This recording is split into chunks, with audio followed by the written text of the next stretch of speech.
The 15th of March, 1937, 11:47 p.m. 12 different telephones in 12 different cities began ringing at exactly the same time. Chicago, Boston, Philadelphia, Detroit, Cleveland, Pittsburgh, Baltimore, Atlantic City, Buffalo, Newark, Albany, Rochester. 12 phones, 12 crime bosses, 12 conversations that would begin with the same impossible words. Lucky Luciano is dead. In Chicago, Tony Accardo picked up his phone in the Lexington Hotel. The voice was urgent, breathless. "Tony, it is Vito from New York. Lucky's gone, heart attack, dropped dead in his apartment an hour ago." In Boston, Phil Buckler answered his phone at the North End Social Club. Same urgency, different voice. "Phil, this is Sal. Lucky Luciano got hit, drive, by shooting on Mulberry Street. He is dead." In Detroit, Joe Zerilli lifted his receiver at the Roma Cafe. Another voice, another story. "Joe, it is Frank. Lucky's finished. Feds raided his place, shot him trying to escape. 12 cities, 12 bosses, 12 different stories about how the most powerful man in organized crime had just died. But Lucky Luciano wasn't dead. He was very much alive, sitting in his apartment in Manhattan, smoking a Cuban cigar, checking his watch, and waiting for the phone to ring. Because in exactly 30 minutes, he would know the identity of the traitor who'd been feeding information to his enemies for the past 6 months. To understand how Lucky Luciano orchestrated his own death 12 times in one night, you need to understand the problem that had been eating away at his organization like cancer.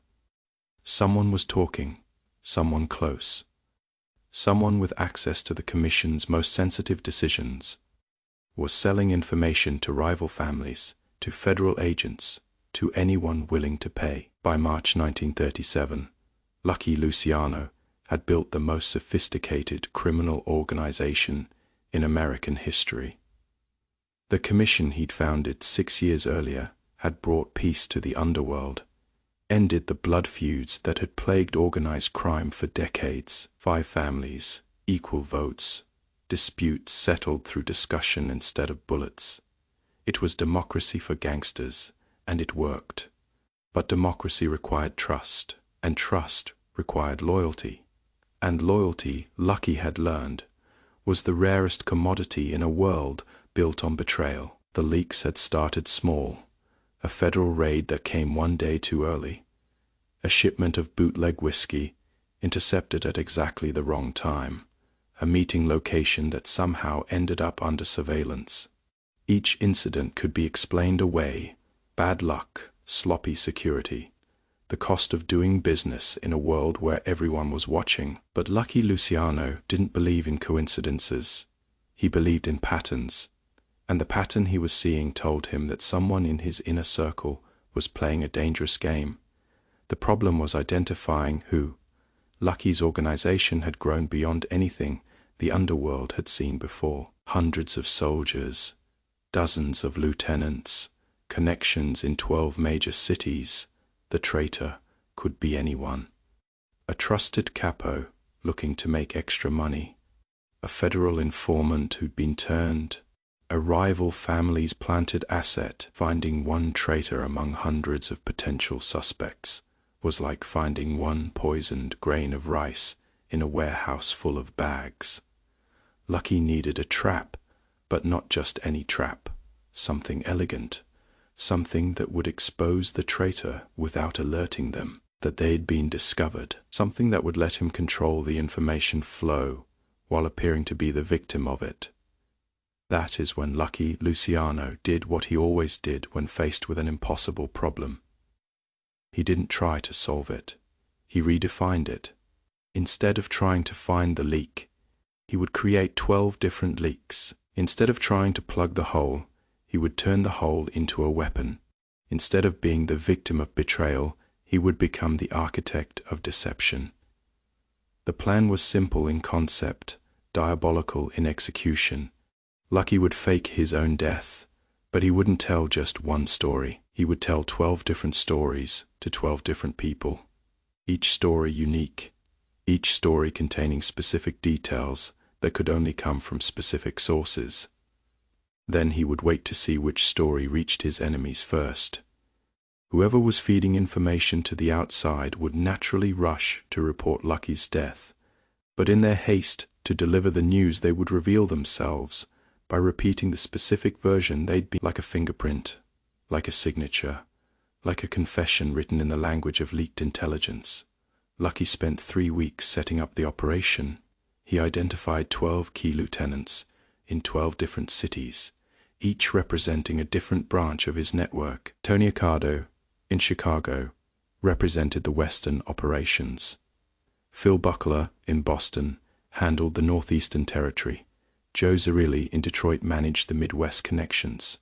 Each man commanded respect, controlled territory, and had access to sensitive commission business. More importantly, each man was connected to a different communication chain within Lucky's organization. If the leak was coming from the Chicago operation, it would have to go through Accardo's network. If it was coming from the federal investigation, it would likely flow through the Northeastern connections. If it was coming from rival families, it would probably surface in one of the contested territories. Lucky crafted 12 different death scenarios, each tailored to test a specific theory about where the leak might be coming from. The heart attack story would appeal to federal agents who wanted to believe Lucky's lifestyle was catching up with him. The drive-by shooting would resonate with rival families who wanted to claim credit for eliminating their greatest threat. The federal raid gone wrong would satisfy corrupt cops who wanted to believe law enforcement was finally winning the war. Each story contained unique details that could serve as markers. The heart attack happened at 10:30 p.m. in Lucky's apartment. The drive-by shooting occurred at 11:15 p.m. on Mulberry Street. The federal raid took place at 10:45 p.m. at a warehouse in Brooklyn. 12 stories, 12 times, 12 locations, 12 sets of details that existed nowhere else. Lucky's personal secretary, a sharp young woman named Catherine Romano, spent a week typing 12 different sets of documents. Fake medical reports, fabricated police incident reports, forged federal memos. Each set of documents told a complete story, complete with witnesses, evidence, and official-looking seals. If anyone demanded proof of Lucky's death, the proof would be there, custom, tailored to their specific version of events. The phone calls were scheduled for the 15th of March, the anniversary of the Ides of March. Lucky found the historical parallel amusing. Julius Caesar had been warned about betrayal and ignored the warning. Lucky Luciano was hunting his betrayers and turning their weapons against them. At 11:47 p.m., 12 trusted associates in 12 different cities picked up their phones and heard the news that would change everything. But the calls weren't random. Each associate had been carefully selected based on their position in Lucky's network and their access to different types of information. Tony Accardo in Chicago got the heart attack story because he was connected to Meyer Lansky's financial operations. If the leak was coming from someone with access to Lucky's business records, they would know about his recent stress, his late nights, his heavy smoking. A heart attack would seem believable. Phil Buckler in Boston got the drive-by shooting story because he was connected to the territorial disputes with the Irish gangs. If the leak was coming from someone involved in the street-level operations, they would know about the recent tensions, the threats, the possibility of retaliation. Joe Zerilli in Detroit got the federal raid story because he was connected to the legal challenges Lucky was facing. If the leak was coming from someone with access to law enforcement intelligence, they would know about the ongoing investigations, the pressure from Washington, the possibility of a major bust. Each story was designed to trigger a specific response from a specific type of traitor, like a test question with only one right answer for each potential suspect. After making the calls, Lucky's associates were instructed to wait exactly 1 hour, then call back with additional details. This would give the traitor time to process the information, make their own calls, and set the betrayal chain in motion. But it would also create a paper trail of who called whom, when, and with what information. Lucky spent that hour in his apartment, not celebrating, not relaxing, but planning the next phase of the operation. Because exposing the traitor was only half the battle, the other half was deciding what to do with them once they were identified. At 12:47 a.m., exactly 1 hour after the first round of calls, Lucky's associates began reporting back. Most had nothing to report.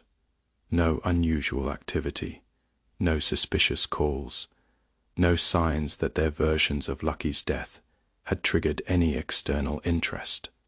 But at 1:23 a.m., Lucky's phone rang. It was Sal Maranzano, nephew of the late Salvatore Maranzano, and current head of what remained of the old Maranzano family. Sal's voice was barely controlled excitement. "Lucky, I just heard something interesting. Word on the street is you are dead." Lucky's grip tightened on the phone. "Dead? That is news to me, Sal. Who told you that?" "Multiple sources. But here is the thing, Lucky. They're all telling the same story. Drive, by shooting on Mulberry Street, 11:15 p.m. 3 gunmen, black sedan, clean getaway. Very specific details for street rumors." Lucky felt his blood go cold. The drive, by shooting story had been given to exactly one person, Phil Buckler in Boston, which meant the leak was coming from the northeastern operations, flowing through Buckler's network, and reaching the Maranzano family within 2 hours of the fake report. "Interesting," Lucky said carefully. "Any idea where these rumors started?" "Boston, from what I hear. Some of Phil Buckler's people have been making calls, spreading the word. Thought you should know." Lucky thanked Sal and hung up the phone. Then he sat back in his chair and smiled. Not a happy smile, a dangerous smile. The smile of a man who had just solved a puzzle that had been torturing him for months. Phil Buckler wasn't the traitor. Phil was too obvious, too exposed. If he were feeding information to enemies, he wouldn't be so careless about spreading fake news. No, the traitor was someone in Phil's organization, someone with access to commission business, but not enough authority to question the information they were given. Someone hungry enough for money to sell secrets, but not smart enough to verify those secrets before passing them along. Lucky made 3 phone calls. The first was to Maya Lansky in New York. "Maya, it is time for a trip to Boston, bring Bugsy." The second was to Frank Costello in Manhattan. "Frank, cancel my schedule for the next week. I am going to be busy." The third was to Phil Buckler in Boston. "Phil, it is Lucky. I need to see you tonight. And bring Vincent Morettito with you." Vincent Morettito, Phil's most trusted lieutenant. A man with access to every commission decision, every territorial agreement, every major operation in the northeastern corridor. A man who had been struggling with gambling debts for the past year. A man who had been asking too many questions about commission business and taking too many notes during meetings. A man who was about to learn that betraying Lucky Luciano was the last mistake he would ever make. Lucky arrived in Boston at 4:30 a.m. on the 16th of March, less than 5 hours after his fake death had been reported across 12 cities. He met Phil Buckler and Vincent Morettito at a warehouse in the North End, neutral territory where they could speak freely. "Phil," Lucky said, looking directly at Buckler, "I understand there were some rumors about my health last night."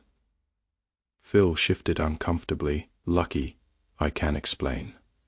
"No need to explain. I know exactly what happened. Someone in your organization received information about my supposed death and immediately passed it along to interested parties.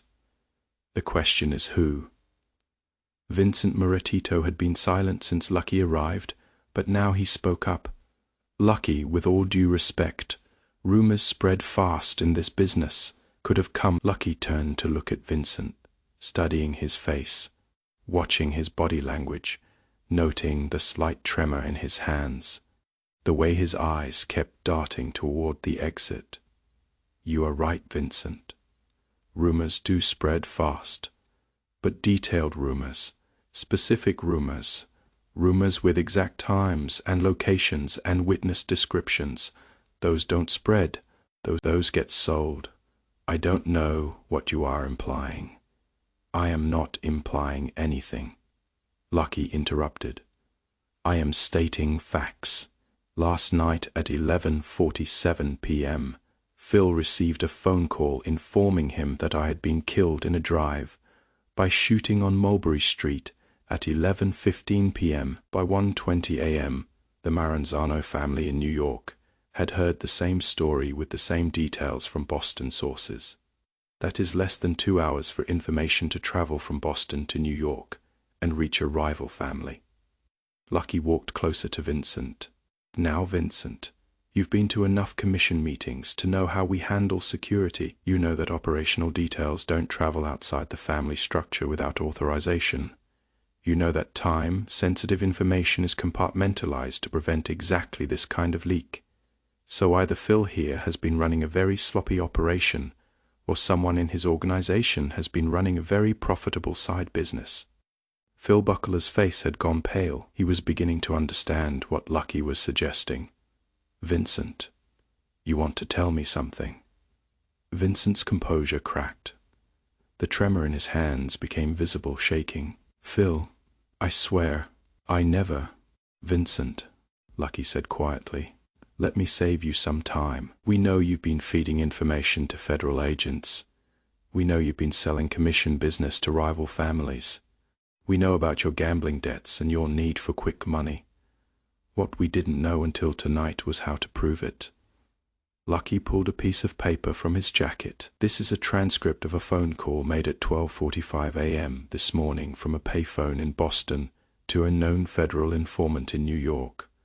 The caller provided detailed information about my supposed death, including specific details that were given to exactly one person in this room, details that could only have come from someone who received Phil's phone call and immediately decided to monetize that information.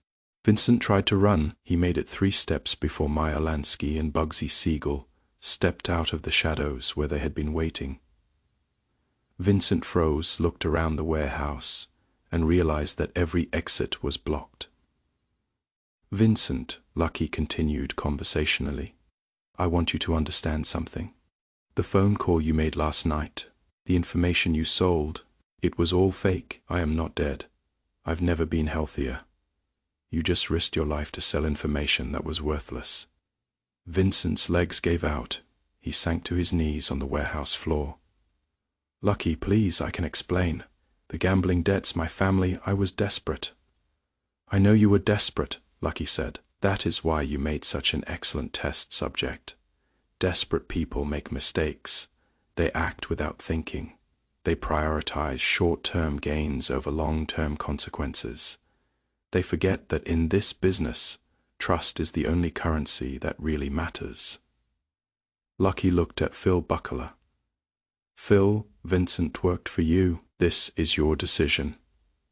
Phil stared at Vincent for a long moment. The man he had trusted with his most sensitive business. The man he had brought to commission meetings. The man who had been selling that trust to the highest bidder for months. Vincent, Phil said quietly, you know what this means. Vincent nodded. Tears were streaming down his face, but he nodded. What happened next was swift and professional. Vincent Moretito disappeared from that warehouse and was never seen again. The official story was that he had fled to Europe to escape gambling debts. The truth was buried in the foundations of a building project in South Boston. But more importantly, the leak in Lucky's organization was permanently closed. The information chain that had been bleeding secrets for months was severed. The federal agents who had been receiving regular updates about commission business suddenly found themselves operating blind. The rival families who had been planning moves based on inside information discovered that their intelligence had dried up overnight. Lucky Luciano returned to New York the next morning. By afternoon, word had spread through the underworld that reports of his death had been greatly exaggerated. By evening, the story of how he had died in 12 cities in one night, and then risen from the dead to identify a traitor, had become legend. Federal agent William Donovan, who had been investigating Lucky for 3 years, received a report about the Boston incident 2 days later. As he read the details, he realized something that made his blood run cold. Lucky Luciano hadn't just identified a leak in his organization. He had demonstrated a level of strategic thinking, operational control, and psychological manipulation that was unprecedented in the criminal world. He faked his own death, Donovan told his supervisor. Not once, 12 times, with 12 different stories. Then he used our own informant network against us to identify his traitor. This man isn't just a gangster, he is a general.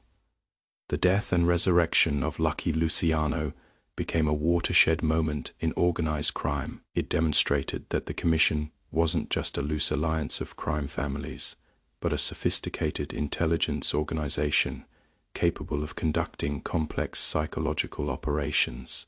It proved that Lucky's reach extended far beyond New York into the heart of criminal operations across the country. Most importantly, it established a new precedent for how internal security would be handled in the modern underworld. From that night forward, information flow within organized crime families became much more controlled, much more compartmentalized. The lesson was clear in Lucky's world. Careless talk didn't just cost lives, it cost entire organizations their operational security. 3 months later, Vincent Maratito's gambling debts were mysteriously paid in full. The money came from an anonymous benefactor, delivered through a lawyer who refused to identify his client. Vincent's family never questioned where the money came from. They were too grateful to ask uncomfortable questions, but in the underworld, everyone knew. The message was unmistakable. Lucky Luciano took care of his enemies' families, even after dealing with the enemies themselves. It was business, not personal. Professional, not emotional. The mark of a man who understood that true power comes not from inspiring fear alone, but from inspiring a kind of terrified respect that transcends death itself. The night Lucky Luciano died 12 times and lived to tell about it established him as something beyond a crime boss. He became a master of the impossible, a man who could turn betrayal into opportunity, information into weapon, death into resurrection, the man who proved that in the chess game of organized crime, while others were still learning to move pieces, he was already playing 4 moves ahead. On the 15th of March, 1937, 12 phones rang in 12 cities with news of Lucky Luciano's death, but only one person believed it long enough to profit from it, and that belief cost him everything.